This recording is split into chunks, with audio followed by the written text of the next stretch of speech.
I never would have imagined my boring job at McDonald's could turn into a real-life horror story, but that's exactly what happened over the course of one terrifying night shift.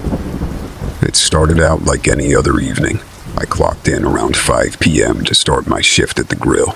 As customers came through ordering burgers and fries, I fell into the usual rhythm of cooking patties and assembling Big Macs.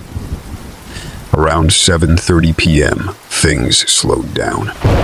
I took the opportunity to wipe down my station and refill the sauce bottles. My coworker Amy was working the drive-through window while my manager Vicky counted the cash registers up front. It was a Tuesday night, so there were only a handful of customers scattered among the booths and tables. I was rolling out more burger patties when I heard a loud crash followed by a blood-curdling scream from the dining room. Amy and I exchanged startled looks. That did not sound good. Before we could react, a terrified couple burst into the kitchen, yelling for us to lock the doors. "He's got a gun," the woman cried frantically. "He shot someone." My blood turned to ice. This couldn't be happening, I thought. Amy immediately hit the emergency lockdown button while I called 911 in a panicked state. Within minutes, we heard police sirens wailing in the distance. The next few hours were a waking nightmare. A deranged gunman had opened fire in the dining room, critically injuring 2 customers before barricading himself in the restroom once the police arrived. One blood-soaked man died on the scene after being shot in the chest. The cops evacuated everyone they could, but Amy and I were trapped in the kitchen. We huddled together in the corner, sobbing and shaking uncontrollably.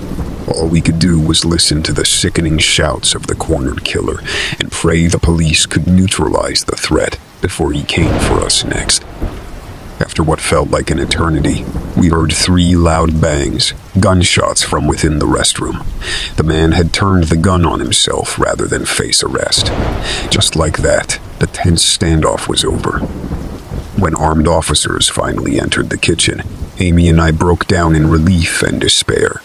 We were physically unharmed, but scarred mentally. Nothing could ever erase the trauma of being hunted by a homicidal stranger in the very restaurant we worked every day. In the aftermath, I learned that the deranged customer had no ties to McDonald's. He was just a deeply troubled man who snapped violently. But knowing that didn't make me feel any safer returning to work once we reopened. For weeks, I would flinch whenever the front door chimed, half expecting to see a loaded gun instead of a smiling customer. The cooking noises from the grill started to resemble distant gunfire in my mind. Before long, I couldn't take it anymore. The post-traumatic stress had ruined the place for me. I decided to quit, both for my peace of mind and out of respect for the innocent man whose life was stolen right at the order counter. The carnage I witnessed was too much to allow me to blithely flip burgers and go on like nothing happened. My managers and the franchise owner completely understood. In fact, several employees ended up leaving that location for similar reasons. They offered us transfers or references for other jobs, along with free counseling services to cope with the tragedy. The McDonald's remained closed for 2 weeks, while grief counselors came in to speak with everyone. When it reopened, they hung a memorial plaque for the customer who lost his life that awful night. Extra security guards and cameras were also added to help us feel safe again, even if it was just an illusion. Nothing could undo the permanent stain the killings left on our workplace. It's been a few years now, but not a day goes by that I don't think back to that terrifying shift. The sounds of screams and gunshots haunted me for months afterward. I took a less public job doing warehouse work where I don't have to interact with unpredictable strangers. It pays the bills, and more importantly, I feel at ease. The McDonald's massacre taught me that evil can invade anywhere, even the most ordinary places. I learned firsthand that life can turn on a dime from mundane to murderous in a split second. Surviving the horror created a darkness in me that will never completely fade, but it also gave me a newfound appreciation for each day I'm still breathing.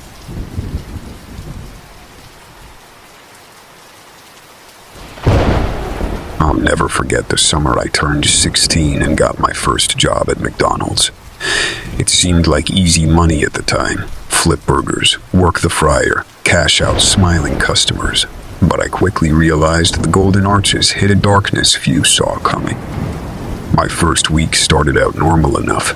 Training videos, orientation, learning how to work the ice cream machine. I was even excited to wear the uniform and hat. It made me feel so official, even if I was just a lonely crew member. Things took a turn when I was assigned to the overnight maintenance shift. My manager explained that I'd be cleaning and restocking while the store was closed. It was just me, the shift lead Lewis, and the night manager Crystal. She locked the front doors after the last customers left that first night. I didn't think much of it until I heard the deadbolts slam shut. Louise set me to work mopping floors and cleaning bathrooms. As the hours ticked by, the empty store started to give me the creeps.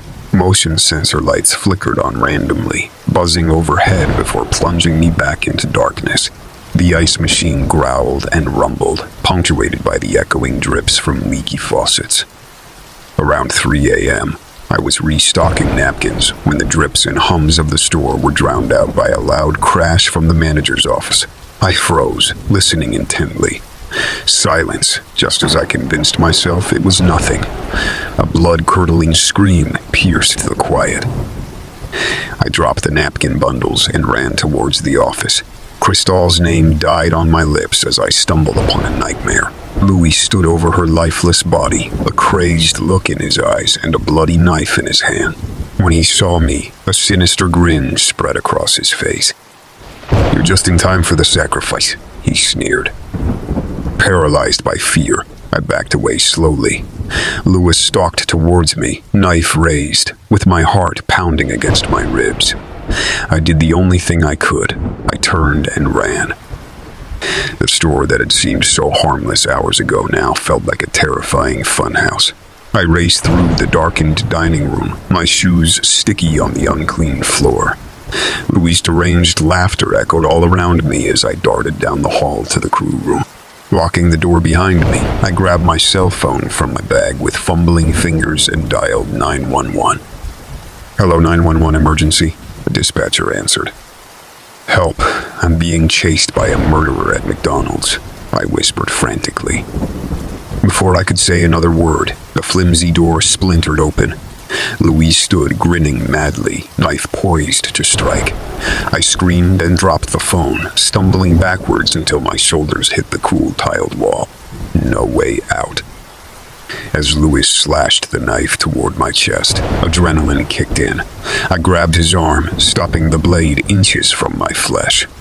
We struggled, the knife's edge inching closer as I fought for my life. With one last burst of strength, I kneed Louis in the gut. He wheezed, and I shoved him to the floor. The knife skittered away into the darkness. Not looking back, I ran for the emergency exit, threw open the door, and tripped the alarm. The shrill siren wailed into the night as I escaped into the parking lot and sprinted until I reached the highway. The flashing lights of police cars rushed past me toward the McDonald's, but I just kept running and running, ready to never look back. I heard later that Louise was arrested and found to be completely deranged, rambling about demons in the freezer and ghosts in the ball pit. Turns out the graveyard shift at McDonald's really can drive you mad. After all, I still swear the fries smelled like flesh at the end of the night, under the heat lamps keeping watch until dawn. But maybe it was just in my head. These days, I stick to daylight and home cooking, because you never know what evil might be lurking behind those golden arches once the customers are gone.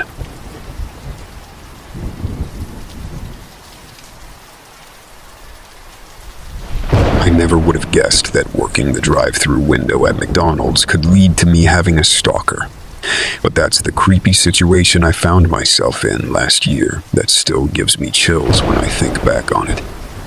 It all began on a regular weekday shift. We were in the midst of a slammed lunch rush with a constant stream of hungry customers wrapping around the building. I was focused on taking orders and money as quickly as possible to keep the line moving. That's when I heard a man's voice that made me pause. "Hey, beautiful, what time do you get off?" I looked up, expecting to see one of the regular truckers who'd occasionally flirt. But the driver staring back at me was a complete stranger. He looked to be in his 40s, with greasy hair and eerie eyes. I'm not sure. Have a great day, I mumbled, wanting him to move along. I didn't think much more about the uncomfortable interaction at first, but then he showed up again the very next day. So we meet again, he said with an unsettling grin. He had the same order as the day before. It was clear he was back for me, not the food. I forced a polite smile and got him on his way as fast as possible. Over the next week, the man continued coming through the drive-thru multiple times a day, always going straight to my window. Even if there were shorter lines, he'd ignore them just to talk to me. My managers noticed him too, and could tell I felt harassed. But they said there was little we could do since he hadn't directly threatened me or anything like that. Soon, he began asking personal questions between his order and leering at me. "You're so gorgeous. Why don't we hang out after your shift?" he suggested with a sleazy look. I lied and told him I had a boyfriend to try and get him to back off. The creepy comments kept coming every time he showed up. It got so bad that other customers even complained about how uncomfortable it seemed. But when my manager confronted him, he swore he only wanted to be friends with me. Unfortunately, it didn't end there. He started following me out to my car after closing shifts, saying he just wanted to walk me safely to the parking lot. One time he even showed up right as I was leaving my house, claiming he just happened to be in the neighborhood. By then, it was obvious I had a full-blown stalker on my hands. The final straw came when he grabbed my arm forcefully through the drive-thru window one night, refusing to let go until I agreed to go out with him. I finally called the police and told them everything that had been happening. They arrested him in the McDonald's parking lot the next day for harassment and stalking charges. Thankfully, I was able to get a restraining order to keep him away from me and my workplace. The whole terrifying experience left me paranoid and scarred. I felt anxious leaving the house alone for weeks after, worried I might see his face appear out of the darkness. Although the cops reassured me he was locked up, I couldn't help glancing over my shoulder everywhere I went. It took a long time before I could feel totally comfortable working the drive-thru again. Now, whenever a car just sits there without ordering, my heart starts racing, wondering if it might be him. Rationally, I know he can't hurt me anymore, but the trauma of having a stalker at my minimum wage job still lingers no matter how much time passes. I'm just grateful I took action before things escalated even further. While I never expected to be harassed at work, I learned that creeps can show up anywhere. All you can do is trust your instincts and refuse to be silent when someone makes you feel threatened or scared. Looking back, I'm proud I found the courage to stand up to my stalker.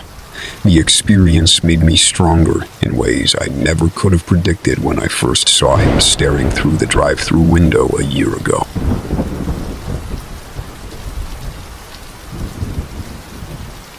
Working the late-night shift at McDonald's was always kind of creepy. The empty dining room, harsh fluorescent lights, and occasional weird customer just gave me the chills.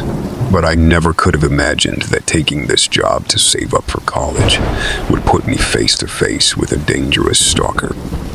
It started out slowly, just an ordinary guy coming through the drive-thru every few nights. He was older, maybe mid-40s, with greasy hair and rumpled clothes. He'd order a Big Mac or quarter pounder, nothing out of the ordinary. But he always requested a cup for water, which meant he was expecting me to come out and bring it to his car. I didn't think much of it at first, but over the next few weeks, he kept coming back and would only go through the drive-thru when I was working. He'd park and wait for me to bring his water, then try to make uncomfortable small talk. "How's your night going?" he'd ask with an unsettling grin. "Or this place sure is empty late at night, huh?" My co-workers Ashley and DeMarcus started to notice how fixated on me this customer seemed. "That guy gives me the creeps," Ashley whispered to me one night. "He only ever comes here when you're working. It's like he's watching your schedule." She was right. It was too much of a coincidence that he only came on my shifts. DeMarcus offered to walk me to my car when we closed, which provided some comfort. But I couldn't shake the uneasy feeling that this man was specifically seeking me out. One night, as I handed the man his water, he grabbed my wrist and said gruffly, "You know, you're a very beautiful young lady." I froze in shock and fear until he let go, then rushed back inside. My hands shaking so bad I spilled the drinks I was carrying. My manager kicked him out that night when I explained what happened. Over the next week, I didn't see the creepy customer again and started to breathe easier. But when I got off work at midnight on Friday, I noticed a beat-up gray sedan parked by the side of the restaurant. It was him. Heart pounding, I raced to my car, terrified he was waiting to ambush me. Peeling out of the lot, I took a winding route home in case he tried to follow. I drove past the same gray sedan parked along my block. I called the police to make a report, but with no direct threats or harm done, they said there wasn't much they could do. So my dad came over and slept on my couch until we could install security cameras and change the locks. For weeks, I barely slept and jumped at every little noise. One night, walking to my car after work, I noticed the man lingering down the block just watching me. I sprinted the rest of the way and locked the doors. As I sped off, I saw him taking photos of me leaving. Desperate for help, I went back to the McDonald's manager and confided everything. This man knew where I worked and lived. She was horrified and immediately told me to take a paid leave of absence while we figured out next steps.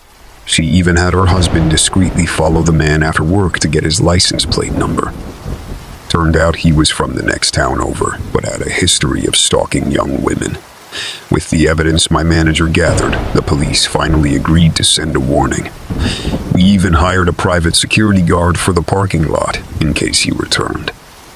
Thankfully, these measures seemed to work. The man never came back to McDonald's or my home after that. The few weeks of constantly looking over my shoulder took a toll, though. I jumped at the slightest sound for months after. And even now, years later, I take all kinds of precautions. Carrying pepper spray, covering up my name tag, and keeping my address totally private. You just never know what kind of depraved person might fixate on you. So I learned the hard way to always be alert and never assume you're safe, even just going to and from an ordinary job. Staying vigilant is the only way I've found to keep the darkness at bay.